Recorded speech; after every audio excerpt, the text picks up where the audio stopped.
Everyone, Rebecca Jones here, Tippy Connect Liaison, coming to you live from Greater Lafayette Commerce in the beautiful downtown Lafayette. Thanks so much for sharing your lunchtime with us today. Our event, Building Your Strengths. For our event, Building Your Strengths, I apologize. We're joined today by Steve Bush, Director of Student Life at Ivy Tech of Lafayette, who will be speaking to us today. Steve has been with Ivy Tech for 10 years as of yesterday, so congratulations, and has held various roles in academic and student affairs. In his current role, he places an emphasis on development, success, and utilizing education as a means to enrich young people's lives. So thanks so much, Steve, for being with us today. We're excited to learn about strength building.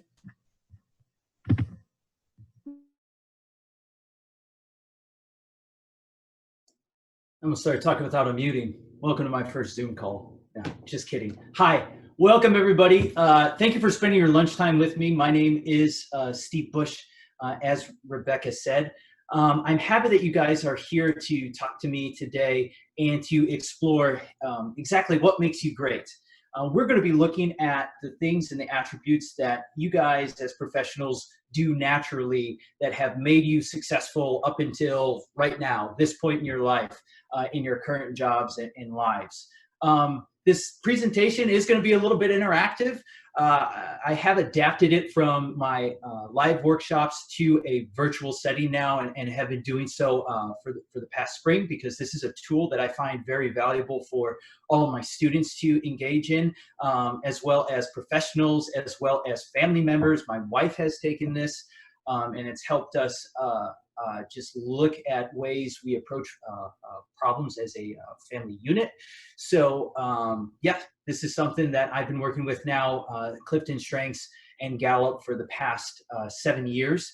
So hopefully, although we're in a virtual setting today, you guys will still be able to participate. I am looking forward to hearing some of your comments and additionally calling on you as well to get some participation. So to go ahead and to start out our session here today, what I want you guys to do is, if you look at your little bubble, and I'm looking at my little bubble on the screen right now, where I can see my face talking, and you hover over either your name or your picture, and you see the 3 dots in the upper right-hand corner of your picture, you're going to want to click that.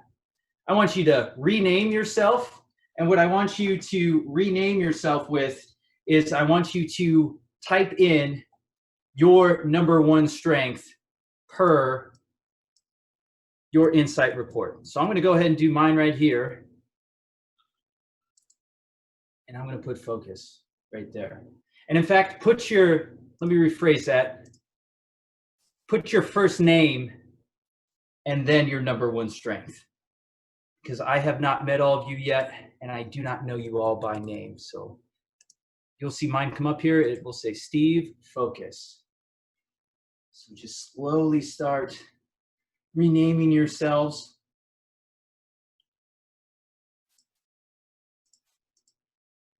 And as those come in, we'll go ahead and we'll proceed to the next slide. So additionally, what we're going to be doing here today is, in some of the pre-work that I sent you guys, I sent you a worksheet. We're going to be talking about, like I just stated, what makes you guys great, the things that you do well. We're not going to talk about fixing you today. We're going to talk about exploring your best talents. And part of that is talking about what you do best. So within the packet that I sent you, and if you don't have the packet, that's okay. I have the worksheet right here. It's a little small, at least on my screen, but you should be able to see it at this time. And this worksheet is called At My Best. What I want you guys to do is, let's go ahead and let's take about 3 to 5 minutes, start going through and filling out this worksheet. I don't need a dissertation, but this is going to start to have us have a little bit of a conversation today about our own personal qualities at what makes us great. So let's take, again, about 3 to 5 minutes. I'll chime back in when that time period is up, and we'll talk a little bit about when you guys are at your best.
Okay, let's take about another minute.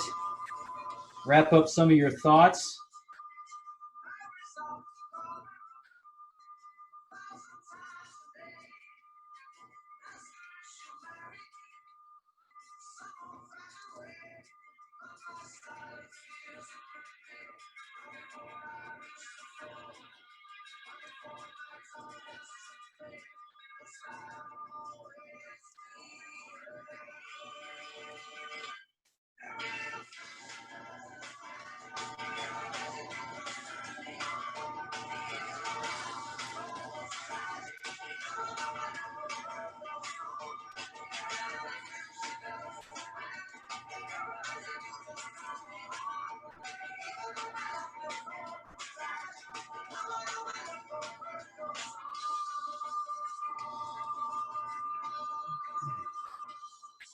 All right. Yes, we do have a soundtrack today for our strength session to kind of break up that awkward silence when we do these activities. Brought to you by Pandora Come On Eileen channel, in case you were wondering. So let's go ahead. Let's take a look at this worksheet real quick. I'm going to want to hear from everybody today, most likely. So I'll just go ahead and call on people at random. Why don't we have Haley? Haley, your number one strength is harmony. Why don't you tell us a time when you were at your best? Sure. Thinking about that one, I feel like a couple times was when I was organizing events, either for work or for like volunteering. So I was in charge of, prepping all the materials, getting things organized, coordinating. So I enjoyed that. Okay, all right. Rachel, why don't you tell us about a time when it was you would call it the best time in your life? Rachel, positivity. Sure, I'm happy to share. My first go-to was playing soccer in high school. It was such a great experience. I was a team player, and we did so well. We went to semi-state, which was a really big deal back then. So that was probably the best time of my life. Can anybody else tell that Rachel's number one strength is positivity? I mean, did you guys hear that in her voice? Some of you are off camera. I see some people nodding and one. Yeah, that is, yeah. I love it. I love it. You sound excited to be here today, Rachel. Thanks for joining us. And then Allison, connectedness. Why don't you talk about maybe the best project ever that you had at your job or in school or any time in your life? Yeah, when I was in college, I worked remotely for a guy who was a real thought leader.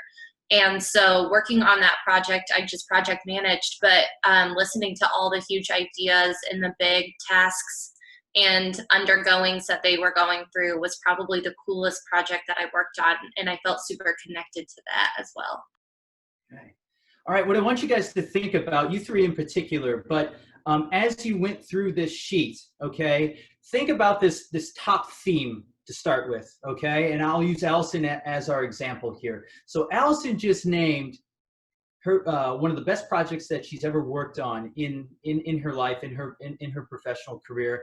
And she talked about all the different pieces that went into completing this project. And I could tell by her voice as well that she really seemed to get some type of satisfaction. There was a certain sense of enthusiasm, even in that short comment that she had. What I pulled out of that as well is with your top strength connectedness, you're somebody who's gonna, you're gonna have this belief that everything kind of happens for a reason, and not just in the destiny sense, but you're able to kind of look back and those pieces that you mentioned when working on your project, you're able to link all those pieces together, see how they connect to make that final project. So think about that when looking at this worksheet that we just did, how these things that made you happy, how these things that you're the best at, or you feel you have a very high strength in, how that makes you light up and how that might connect back to your number one strength. And what are strengths exactly? That's what we're here to talk about today. We're here to talk about what makes you great. Strengths are going to be characteristics that allow you to have a near perfect, okay, near perfect. We're talking about near perfect here. Nobody's perfect, and we're not going to be our own worst critics today. We're going to celebrate what makes us great. Okay, these strengths give us a near perfect, consistent performance every single time that we implement them in our professional life, in our personal life, in our academic life, anywhere in our lives. So I always like to look to a specific quote right here by Bruce Lee. And that quote itself is if you always put limits on everything you do, physical or anything else, it will spread into your work and into your life. So how does this correlate with our strengths presentation here today? So essentially what this is saying is if you put a limit, so say you're not good at something, or you don't recognize that you're good at something, or you say you can't do something, essentially what that's going to do over time is that's going to confine you, and it's going to throw up barriers to really discovering what you can do or how you can exploit these own personal traits to make you great. Strengths, what we focus on here is when we look at our top 5 themes, which we'll get into here in a second. When we look at our top 5 things, we're celebrating what is good about us. We're not looking to problem solve or to fix ourselves. A lot of times when people look at professional development, leadership types of workshops or things of that nature, we're always, we might make a chart of, pros and cons or strengths and weaknesses, okay? And strengths, we write those down kind of quickly, like, okay, I kind of know what I'm good at, okay? But, here's all the things that I'm bad at. Then what we do from there is we try to go and we try to see how we could fix those things that we might not feel we are as strong in our lives, okay? But problem solving is terminal.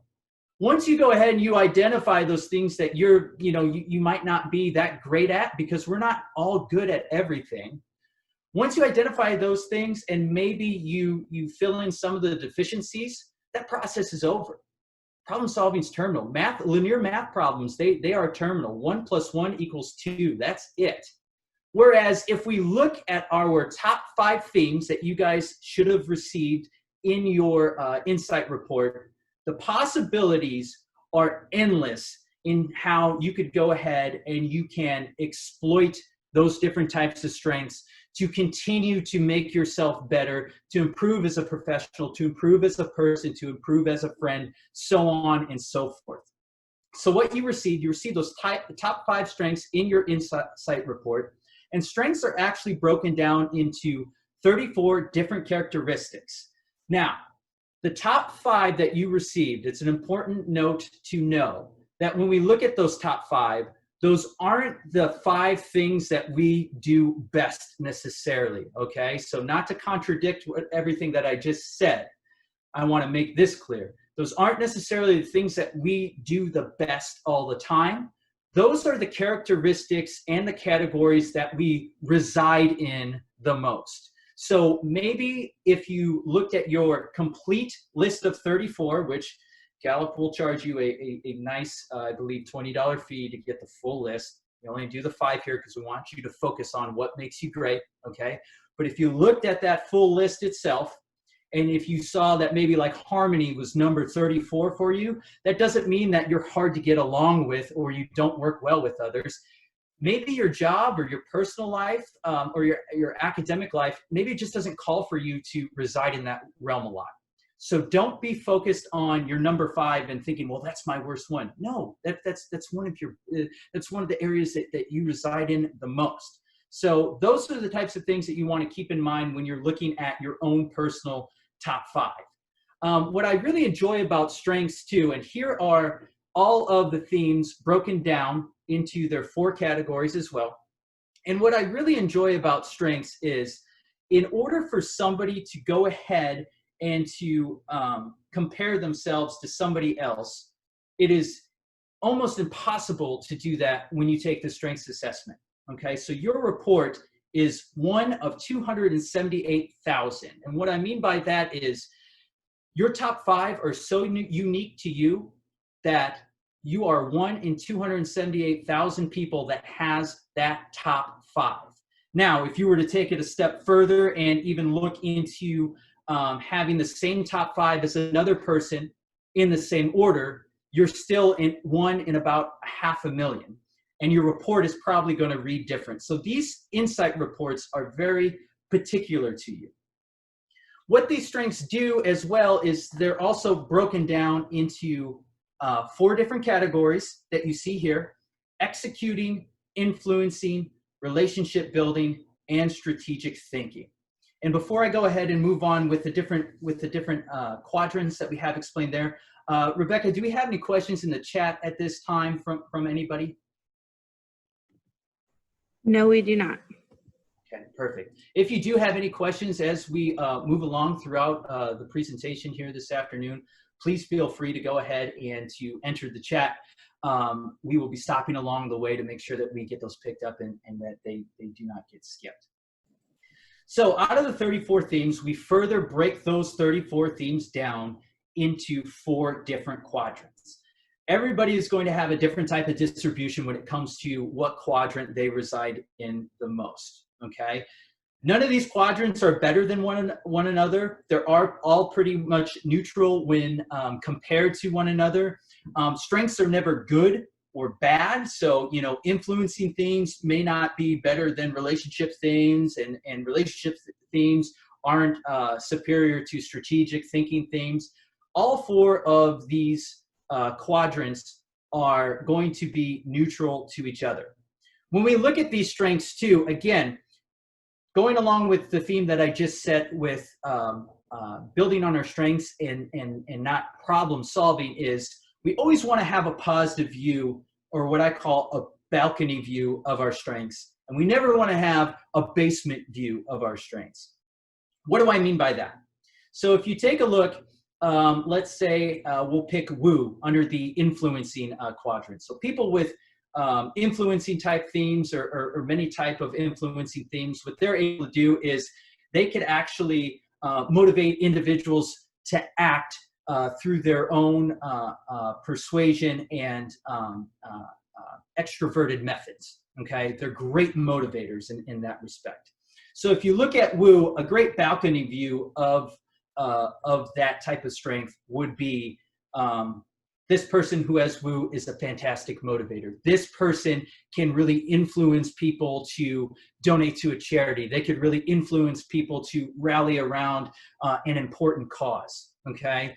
We usually see this type of strength in people who work in fields like, well, if you look back at higher ed, which I work in, the alumni relations, development field, also our senior leadership on campus as well, to motivate our campuses, since we have, you know, over 500 employees that might work at any one location. A basement view of woo, the negative view that we don't want to have, would be something like, oh, if you have woo, you're manipulative. You just persuade everybody to do whatever you want to do, okay? We don't look at strengths like that. Strengths are positive. Any of you guys are comic book fans out there? What did Peter Parker's uncle say before he passed away? He said, Peter, with great power comes great responsibility. And that also is very applicable to our strengths. So to give you a little bit more of a concrete example of how strengths manifest in one now that I've kind of explained exactly what strengths are. And there is one question. Sure, go ahead. Let's have it. Adrian asks, if your strengths land in one quadrant, does it mean that you're one-dimensional? I just wanted to chime in because I asked that question, because I'm like, okay, well, I land mostly, or 4 of the strengths from the assessment landed in one of those quadrants. So I'm like, do I need to build on that? Okay. And can I, Adrian, what quadrant did you land in? I landed in, now it was the 3rd one where, hold on, sorry. Because now the screen's not up yet. Can you go back to that? Let's see here, I'll go back. Slide, is that possible? Yep. It's in the relationship building one. Okay. Generally, what I always say too, so, and we'll do a thing here later on as a part of the presentation. Again, when it comes to your strengths, just because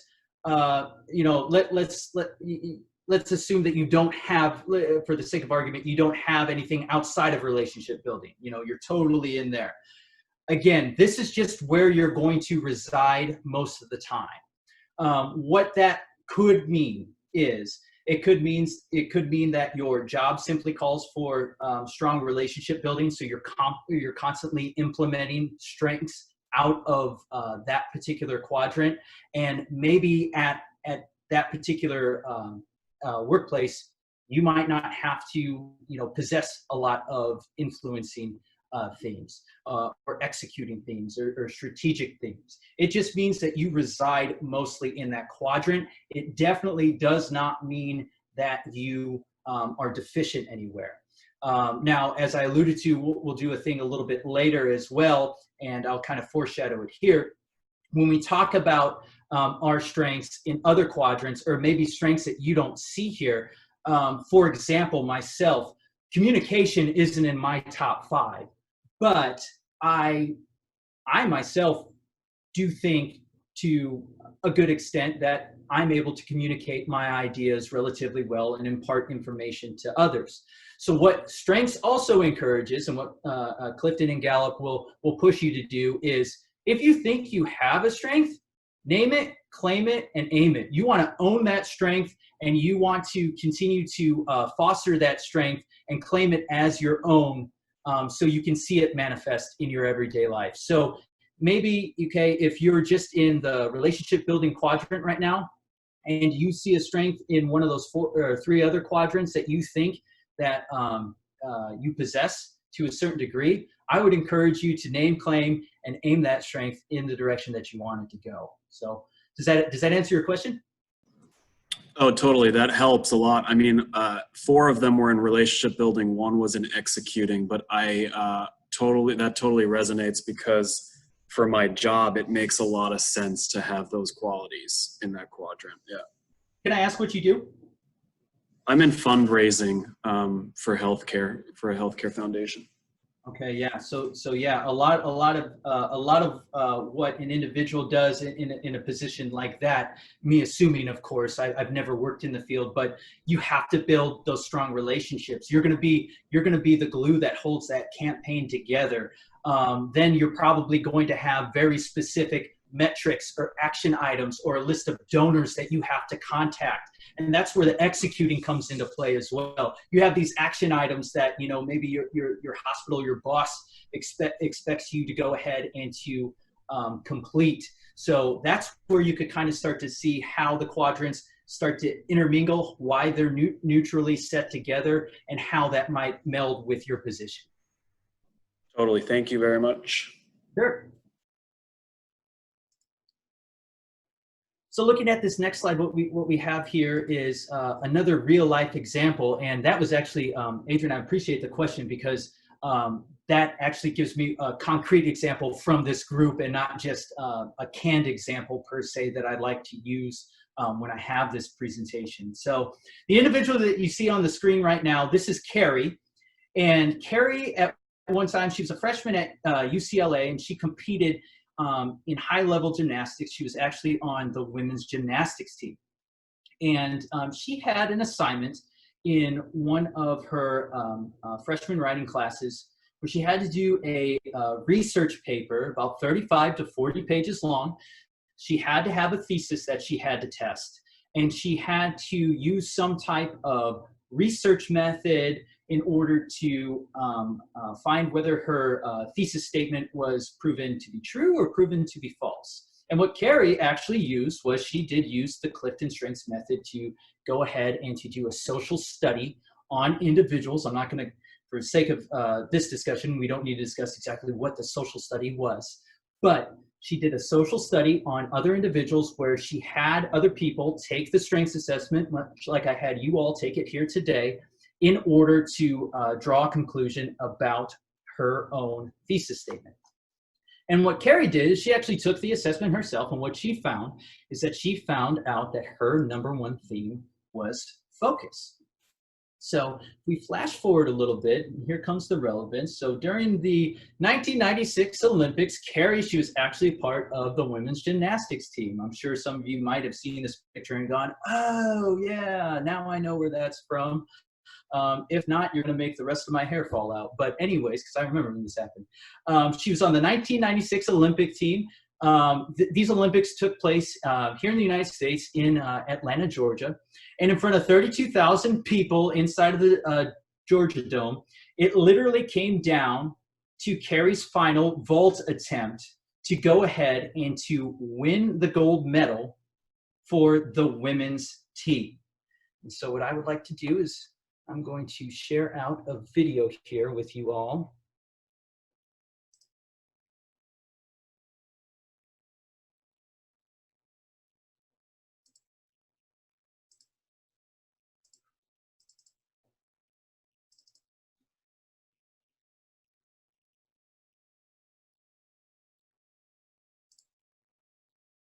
If she can score 9.493 or better, then she will win the team gold for the USA. She's the last to go. She's the only one who can do it.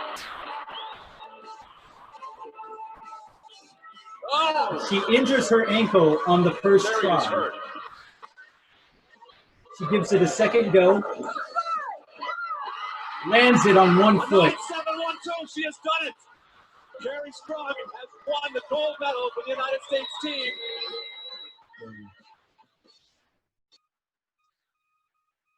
Of course, I wouldn't show you all a sad video or a video with a poor ending. That would make this presentation kind of, that would just kind of derail things. But Carrie, what she did, as you saw, she went ahead, as you probably ascertained, and she succeeded, okay?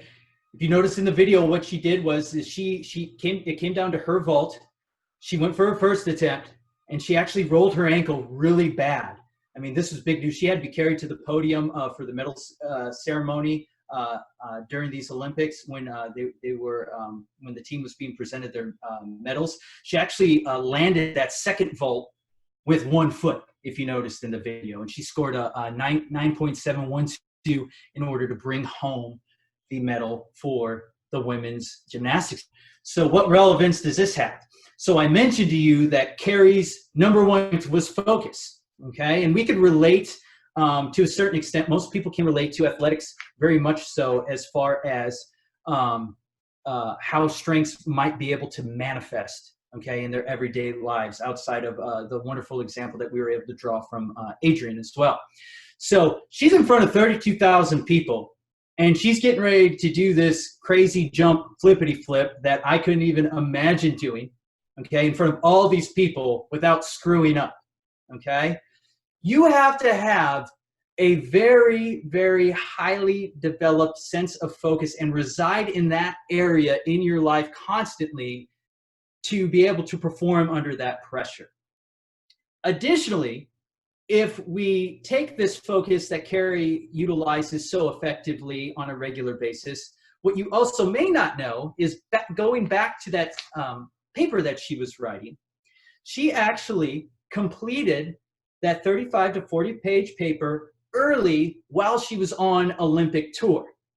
She would actually, and it was documented and talked about in later features about her, how she completed her freshman year while on tour with the Olympic team. She would go under the bleachers or go find a private space in between vault attempts or in between rounds, and she would do her homework. She did the same thing with this paper, turned it in early, and I'm sure probably did quite well on it. And even if the paper wasn't that great, her instructor was probably like, well, she just won a gold medal, but I'm sure that's not how it works. But anyways, you have to have that extreme amount of focus to even dedicate yourself to your studies like that while you're on tour with an Olympic team.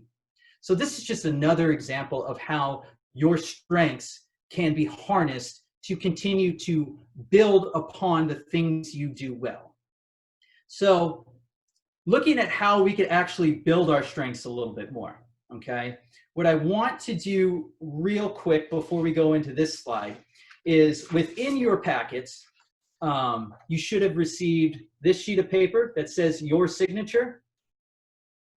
If you don't have that particular piece of paper, that's quite all right. What I want you to do is at your desk, wherever you're seated right now, I want you to grab a scrap sheet of paper.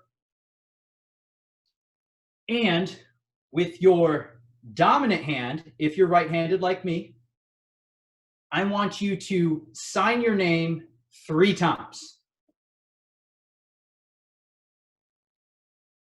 So on that scratch sheet of paper, please sign your name 3 times. If you're like me, this is what middle school was like, just practicing your signature for when you became famous. Unfortunately, I've never used mine. I was at one point going to be a professional wrestler, and then I lost my hair and got really skinny, and yeah, I don't need this awesome signature anymore because I'm not signing any autographs. But moving on now, if you've done it with your dominant hand, what I want you to do is I want you to take that pencil, that pen that you have on the same scratch sheet of paper with your non-dominant hand. Okay, so in my case, I'm right-handed, it'd be my left hand. If your dominant hand's your left hand, it'd be your right hand. Okay, with your non-dominant hand, I want you to go ahead and I want you to sign your name 3 more times. And just hold on to that sheet of paper for a moment. Everybody's muted, so I'm sure I'm missing the groans and the giggles and the what the heck's. I'm having a hard time writing my Y the correct way with my other hand. My J.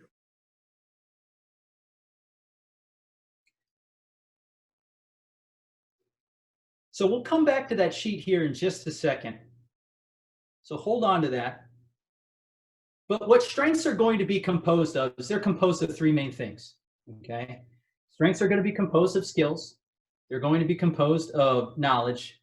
They're going to be composed of natural talents, okay? Natural talents, and this is something that is innate, all right? You're born with it. Think of natural talents in respect to, if we go back to the athletics example, you know, that guy that never showed up to practice, or that girl that never turned out to practice, but just show up on game day and light the world on fire, okay? Or I had a friend in college. The guy spent a lot of time socializing both on the weekend and during the week, but by some act of God was still able to carry a 3.4 cumulative GPA. So he just had this innate ability, this talent to be able to, you know, study or focus in when he needed to, get the grade and move on. Okay, your talents are going to be natural things that are you were born with. These are going to be things that you have a yearning to do as well. Things that you truly enjoy doing. Like, for example, and no joke here, when I was asked to go ahead and to do this presentation for you all here today. I don't feel like I'm working right now. This is easy. It feels natural to me. Okay. Some of y'all, you might have your own type of talent where you feel the same way, where you just do it without thinking. Talents are going to be, you know, they're going to be timelessness. Excuse me, meaning that you could sit there and you could do something for hours and then just not even notice. You know, my wife, she really likes to read. She'll sit up and sometimes she'll read on a Friday night for 4 hours after she puts the baby to bed and just kill a book, and doesn't even bat an eye at it because she just, you know, enjoys reading books. These are things that you could do without thinking about them, and they just carry on. Okay. Talents over time, what they also allow you to do is if you have this innate ability and if you have this yearning to do something, there's also rapid learning, which goes into our next sector of that Venn diagram, the knowledge. So if you're talented at something, if you really like doing something, okay, you're probably going to want to learn as much as you can about it. And I was looking here today, and I'm looking down at the sheet right now. We have a few people with us today that have input. Allison, with your connectedness, this would work as well. A ranger. We have strategic in the top 5 as well. If I named one of those and that was your number 1 strength, okay, you're going to be the types of people that really get into this part of the process, learning about this talent that you have, or learning about this topic that you really enjoy. So, you know, maybe you enjoy cooking. So what are you going to do? Your YouTube suggestions are probably going to be filled up with all these different types of cooking recipes. Your Facebook feed is going to be filled up with all those appetizing tasties demos. I get these things all the time in my Instagram and my Facebook feed on cooking examples, and I just get hungry. I don't know why, but anyways, and you're going to look at all those things, and you're going to try to learn all the different parts about all the different cooking methods, about all the different recipes that you might like to make. You're going to read up about things. You're going to read up about different types of techniques. You're going to look how other people are doing things. And you're going to take these pieces of the puzzle and you're going to put them together to continually build upon these strengths. Amy, does this sound like something that you might do? I see input is your number one. When you really get into something, do you like to put all the pieces of the puzzle together?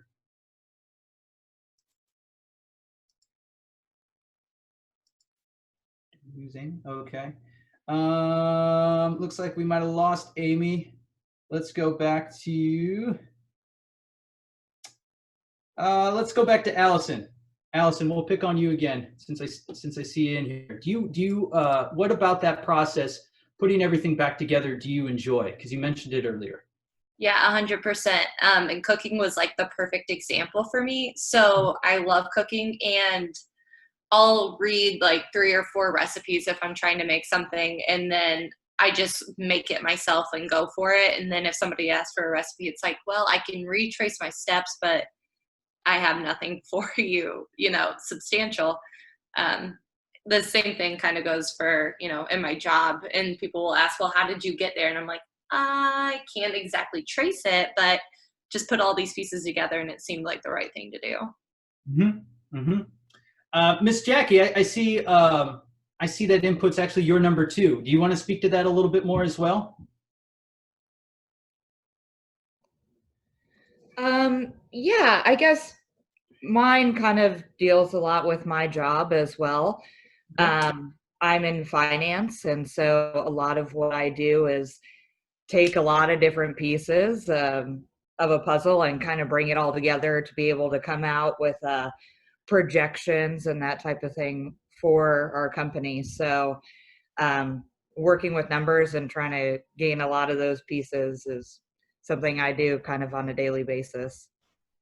Yeah, most definitely. Most definitely. Finance related, I could think of even things that I have to work with our finance people on campus. And anytime there's accounts receivable or accounts payable, things that I have to report to them, or if they have a question. You ever run into something where somebody has a question on a charge, and then you have to track it down and then report back on either, you know, why it was okay, why it wasn't okay, or where the missing piece was?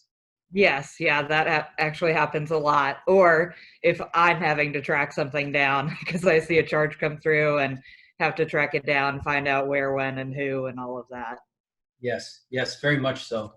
So this knowledge refinement that we have, so we take this skill, we start to put the pieces together, and we start to build, or excuse me, we don't take this skill, I'm meshing terms. We take this talent, this innate ability, and we start to acquire other pieces to build our knowledge of the specific talent or the topic area or theme that we are exploring itself. And then from there, once we are able to learn more about something, we can start to develop basic abilities and techniques when it comes to taking what we've learned and amplifying our strength overall. So if we use that cooking example again, we have this natural talent to where we enjoy doing this activity, and we find that we're pretty good at it.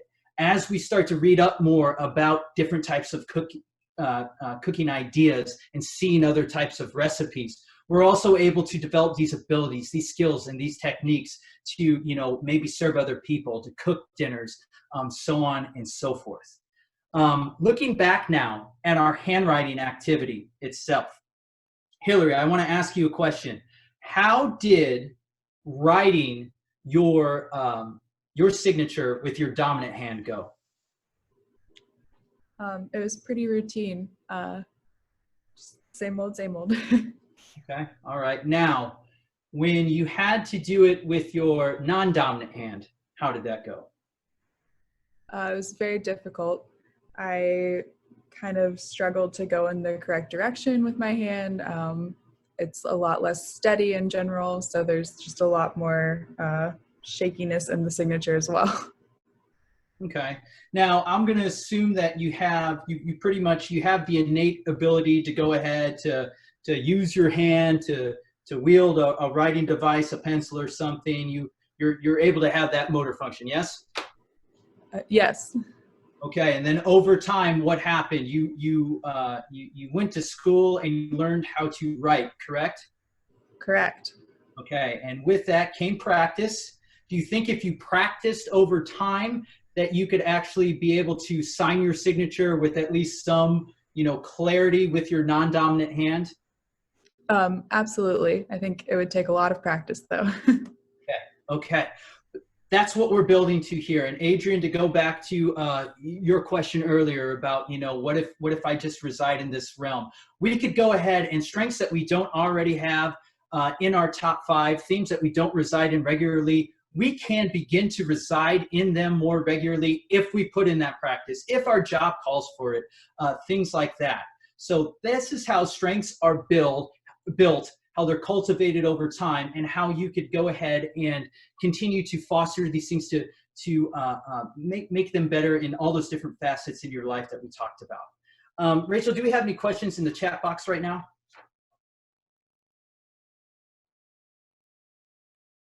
Okay. Hearing none. There are no questions in the chat box. I apologize. No problem. So the next thing that we're going to do is we do have a very quick, an additional worksheet that was sent out to you guys earlier. Again, I have it right here. Talent, knowledge, or skill. Okay. What I want you to do is we are going to take just another 3 to 5 minutes real quick as we start to wind down here. And we're going to just go through this to kind of figure out where we're at as far as exactly is a talent, what is a piece of knowledge, and what is a skill. So take just about 3 minutes to go ahead and to run through this worksheet, and we'll come back and we'll talk about it a little bit more to kind of hammer home this point.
Okay, let's take just about another minute to wrap this worksheet up. Dave always wore the same gray shirt to work every day. Monday through Friday, gray, gray, gray. And one day, Dave decided to switch things up and wear that Hawaiian shirt his mother gave him. And that's when LinkedIn accounting took notice. You could make a difference when you switch things up too. Switch and save an average of $536. Contact a State Farm agent about our surprisingly great rates today. Like a good neighbor, State Farm is there. Average annual for household savings based on a 2019 National Survey of New Policyholders reported savings by switching to State Farm. Hey, Pandora listeners, our hometown heroes have inspired Hershey to keep the good going. That's why we're donating.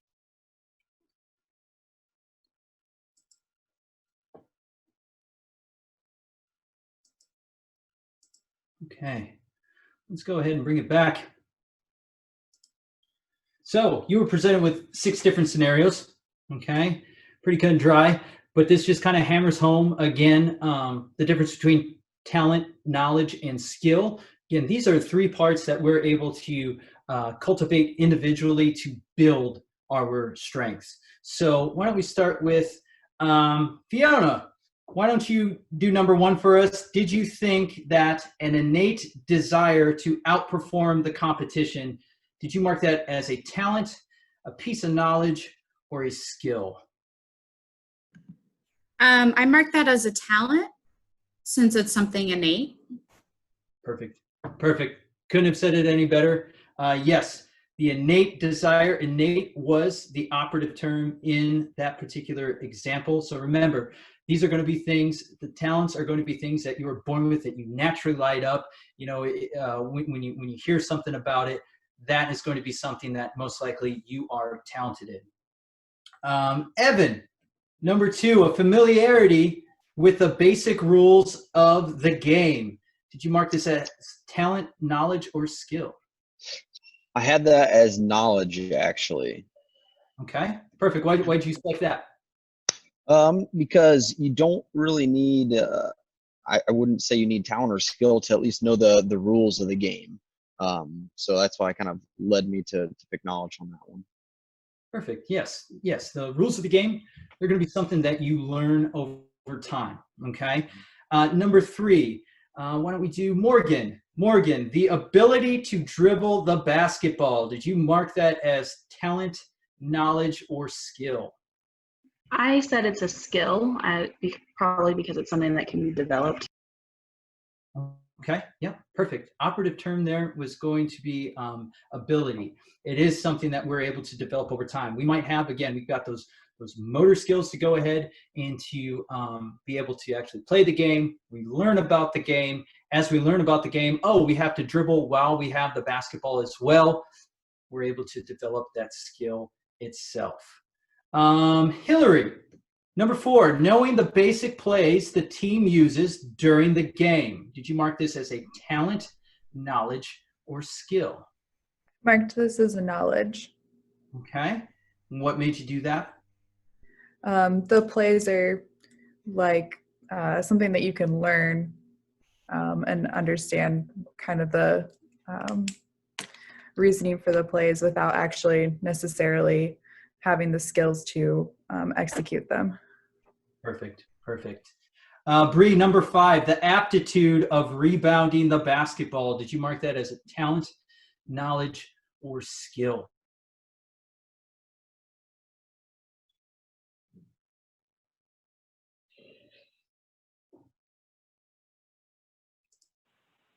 Bree, you with us? You still can't hear me? Yep, we can hear you, Bree. Perfect. Okay, I put it down as skill. Okay. Why did you mark it as a skill? Because just because someone tells you how to rebound the basketball doesn't mean you necessarily can. I feel like that is a skill that you learn over time. Perfect. Much like with dribbling that we talked about earlier, we have the physical ability, we learn about the game, and then we're actually able to learn and develop the technique in order to rebound. And then the final one, number 6, Clinton, the power to focus on the basketball when shooting free throws. This one might be a little tricky. What'd you put?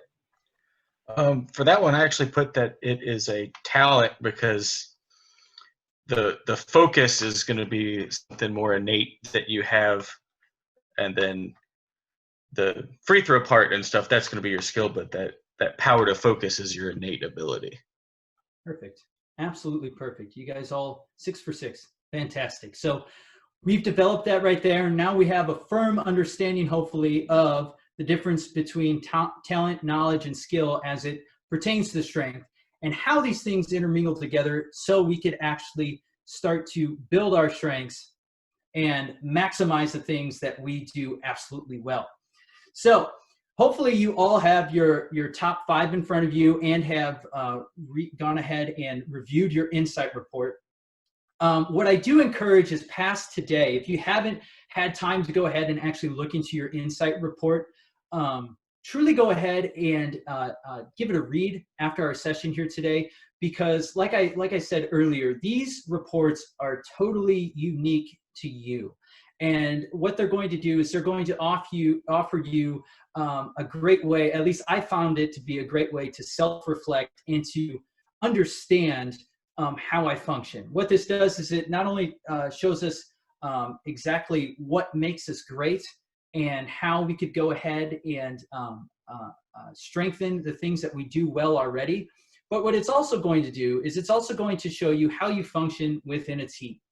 One of the things that I had to learn over time, especially when it came to working with others, and this was a lot more during my college days and whatnot, is understanding that we're generally all on the same path, going to the same place, but we might be taking a different route to get there. If we have enough self-awareness to go ahead and to understand how we get to a destination, we could find out how we might be able to best contribute to a team. And B, we might be able to go ahead and to see how others can contribute to a team in a different way. So it allows you to build that appreciation for, okay, this is how I do things, but how does, coworker X over here, how does what they do work well with my strengths in order to get us to the same destination? What we have here on the screen right now is just a simple map of that. It has 3 different participants, and it shows the individuals with their number 1 strengths themselves, and how they get to a common destination together. So one of the things that I want you to think about, and Adrian, I want to go back to you because you brought up the question, and it really set a great tone for our presentation today and was very topical. But outside of your top 5, okay, because you said that you were highly residing in that relationship realm. Do you have any other strengths that you might have read about on the website or seen here today that you think are very applicable to you?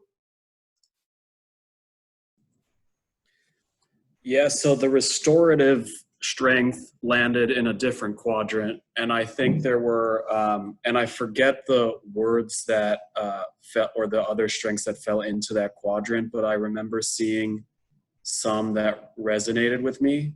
Mm-hmm. And so it wasn't just in the relationship building quadrant, it was whatever the restorative one falls into as well. Yeah, that would be that would be in the execution room, in the execution. Yeah. So why do you, okay, so we've named that. So why do you think restorative fits you, but is not in your top 5?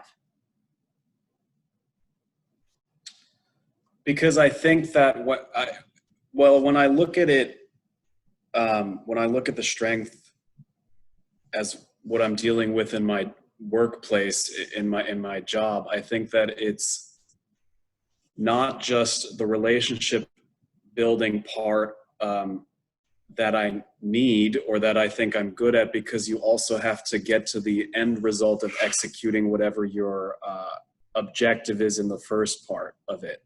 So I see myself as being able to pull through with whatever conversations or relationships that I'm building on, mm-hmm. And getting to that end result. So that's where I see the strength coming into play. Perfect. All right. Well, you went ahead and you answered my next question as well. I was going to ask you, how can you go ahead and aim that strength? Because we just did, like I said, we were going to do earlier, we did our name, claim, aim right there. And restorative, those who might not be familiar with that particular strength. People that have restorative, and I'm looking here, I knew we had some. Nobody had it in their top one, but we did have some restorative here in this session. But individuals who have restorative in their top 5, generally they're going to be problem solvers. Okay, so again, just because it's not in your top 5 doesn't mean that none of you, okay, who might not have it in your top 5 aren't problem solvers. You just might not be asked to do that a lot on a daily basis. So Adrian gave a great example too on how he could go ahead and how he could move forward and how he could aim that particular strength, even though it's not in your top 5. So always remember, even if you're not residing in some of these theme areas regularly, okay, it doesn't mean that you necessarily don't have it. Okay, you can name it, you can claim it, and you can cultivate it over time by applying more knowledge to the area, learning about it, and additionally building those skills and aptitudes in order to bolster that strength. So looking here at our final slide today, why this all matters, okay? Strengths are a great way for you to work smarter, not harder. A great example of that, and I'll pull from myself here, is my number 1 strength is focus. So I am very action item oriented.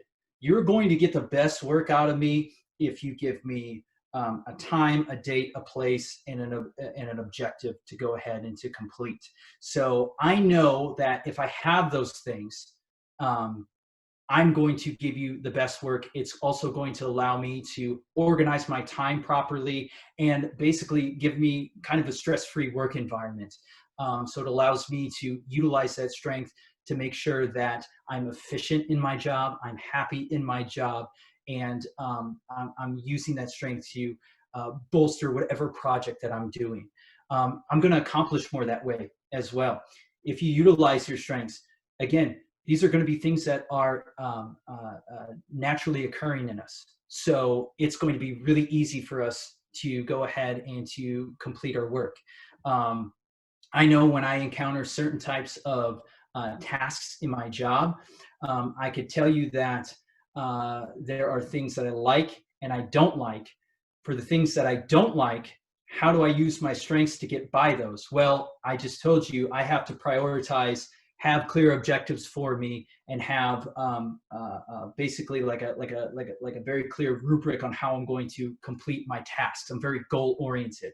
So what I do know is with the tasks and obligations that I might not like as much at my job, what I do is I put them high on my priority list. That way I know I could knock them out first while I have the early energy that I get at the beginning of the day, and not waiting till the end of the day where maybe I'm tired and I might be more apt to put them off or procrastinate. So I'm able to accomplish more because I've identified, okay, this is what I like to do, this is what I don't like to do.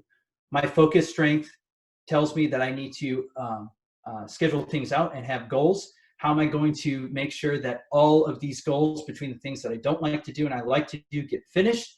I need to prioritize them like this, so I'm able to accomplish more, which leads me to have a good sense of well-being when I leave work on most days. Again, most days, not every day. Near perfect performance every time. Don't beat yourself up if you're not perfect every time, or if you don't finish that to-do list. I see we have many achievers in our session here today as their top 5. Don't beat yourself up if you don't check that last box for the day or highlight that final thing in your daily agenda. It's okay. These strengths are for near perfect performance, and they're going to provide you the passion to get things done and the joy that comes with it almost consistently if we operate in those realms on most days. And it also finally, in a team setting, which we didn't get too much into today, it allows you to see things in a different way. And what we tend to find is what you might imagine is when you bring together a diverse group of people with a varying skill set amongst each of them, okay, the sum of their parts is going to be greater than the sum of the individual parts alone. So if we get these people working together, if we get everybody exploiting their own strengths for the betterment of the team, we're able to work smarter, not harder, accomplish more, gel well, and have better relationships as a team. And it also gives us an understanding of how a team functions and how others may operate with different projects and tasks themselves. Questions? Do we have any other questions in the chat box, Rebecca? No, we do not. If anyone has any questions, they're welcome to unmute and ask now or post them in the chat and we'll read them. Give you a few seconds to do that. I had a question. This is Haley. Sure. What are some tips for communicating that information to your coworkers so that you can, function at your best? So are you trying to communicate your strengths to a coworker, or are you trying to communicate perceived strengths of a coworker to them? Does that make sense? My strengths, I guess, is what I was initially thinking. So you could go about that in a subtle way.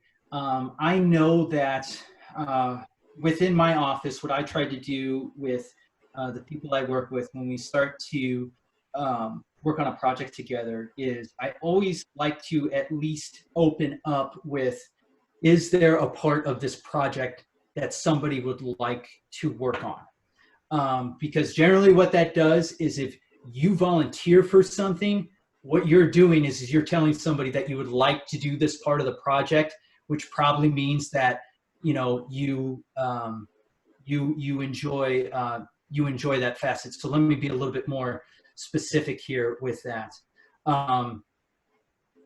Say you need to develop some type of new web app for your office for whatever you do. This is just a complete hypothetical, and you have to develop a new web application or website or Facebook page for what you guys do at your workplace.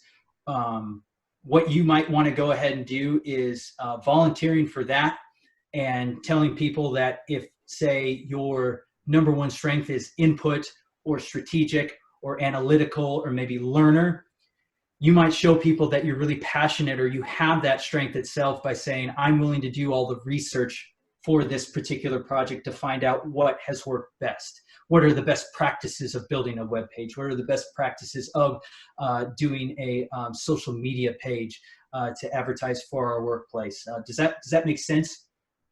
Yeah, that does. Thanks. Yeah. Yeah, so just kind of just naturally doing that covertly, because like if it were me and I was to walk up to my boss and be like, "Hi, my name," he's probably going to look at me a little weird. For an individual like yourself, seeing that harmony is your number one in a situation that we're in right now. If you were to hold a Zoom conference, maybe volunteering to be the Rebecca of this and being the moderator of the overall conversation, because somebody who has harmony in their top 5, it's actually my number 4, somebody that's going to have it as their number 1, you're going to be able to facilitate things very well. You're going to be able to make sure that everything kind of comes together and runs smoothly and people are getting along. So I would recommend that you just volunteer for things that coincide with your talents to kind of naturally communicate those things. So, other questions?